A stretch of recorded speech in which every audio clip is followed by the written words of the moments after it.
Good morning. Welcome to the morning sit. It's Wednesday, the 8th of July, and we're going to sit for 20 minutes. You can sit for 5, 10, 15, 20, whatever is good for you. So let's begin.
Good morning. Got the blanket on this morning. A little bit cool sitting out in the balcony.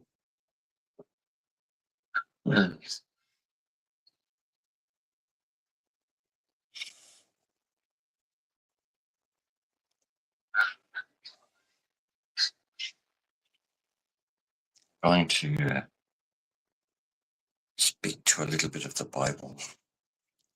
And I'm not any kind of a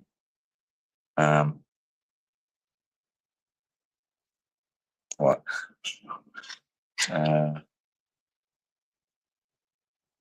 theologian or expert or anything like it. I just have my own interpretations, I suppose, of what I hear, what I think. And I'm just hearing that.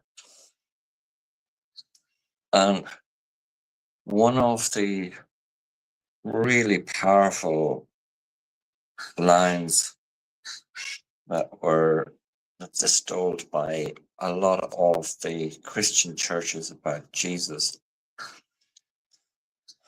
was along the lines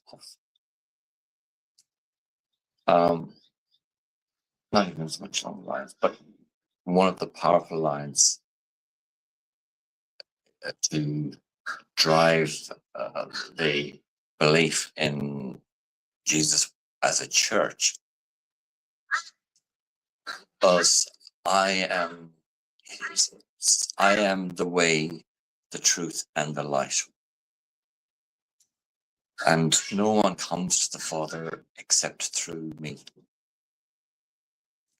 Now, when you read through and listen to a lot of the Gospels by Matthew, Mark, Luke, and John, who are seen as the ones that were closest to Jesus and spoke the most of Jesus' journey.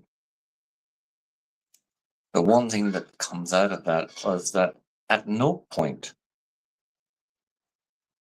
does Jesus come across as being particularly egoic, self-serving at any point. It was never about himself. It was about guidance of people around him. He even dispensed a lot with the 10 Commandments. Said, above all else, love your neighbor as yourself. So just going back to that, I am the way, the truth, and the light. And no one comes to the Father except through me. My take on that is, I spoke before about I am that I am, which comes out of some of the Hindu texts and some other teachings. I am that I am. We are at a conscious level through our thought, said before, not knowable. So when we look at that I am the way, the truth, and the light, if we put in one other little word into that, then that sentence comes into to a more powerful place. To me, we say I am is the way, the truth, and the light.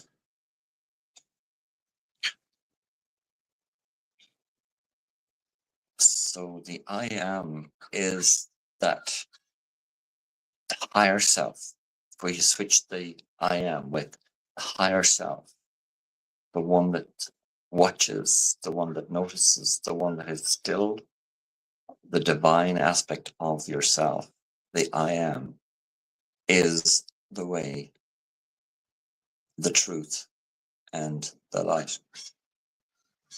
So sitting into the quiet of your own being is the way. Sitting into the quiet truth of your highest self is the truth. And sitting into the quiet truth, the I am, is the light. And then you couple that with no one comes to the Father except through me. We put one more word into that sentence. No one comes to the Father except through the me. The me being the little self, Father being the divine. No one comes to the divine except through the me. So you have to go through the idea of yourself, the me, little self, to come to unity with the highest aspect of your own being, the high self, the highest, higher self, the spiritual true nature of your own being sits, resides beyond thinking, beyond conscious thought. This is why I've said before, we are not knowable at a conscious level. The mind, with all of its thinking, can only think thoughts using words and language to construct ideas of who we think we are, but that is thought. The brain produces words and thoughts, and a projector projects images. But the projector can't see itself no more than the brain can see oneself. It can only project ideas, thoughts that construe and create pictures of what we are. But that's not the truth of it. They are still just projections that come and go like pictures onto a projector or projections onto a canvas. You know, when we sit and watch a movie and all of the imagery that is projected onto the screen, and it looks like there's lots of movement and it looks quite real. But as soon as that projector stops, canvas is blank. There's nothing there. The canvas is unaffected by anything that's projected on there. And so our highest self is truly unaffected by anything that our mind can say. We can feel disturbed inside of our body, we have physical reaction and physical emotions and all of those aspects of our human self in our form, like the wave. But we are at the highest level undisturbable and unknowable. That is the mystery of us, the mystery of being you, the mystery of you being me. So we talk of this, we point at this, but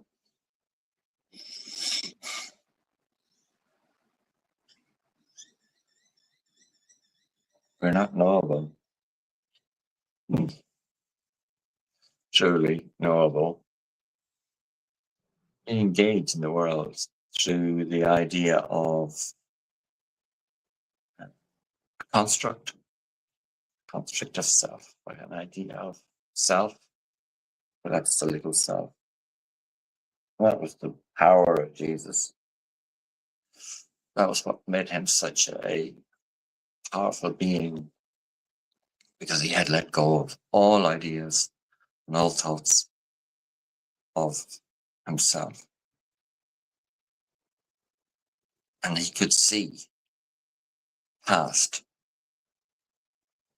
all of the physicalities of the person that was in front of him. And he could see the divine. He could see through the stories. And so he was equally comfortable with beggars, centurions, rabbis. He didn't mind who was in front of him. He saw through it all.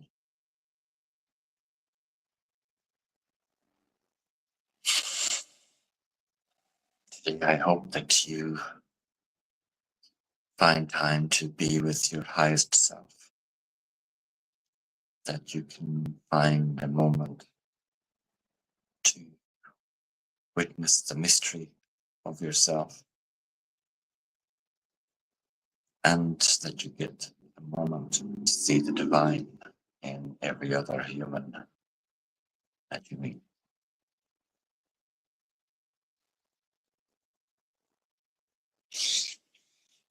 I hope you have a beautiful day.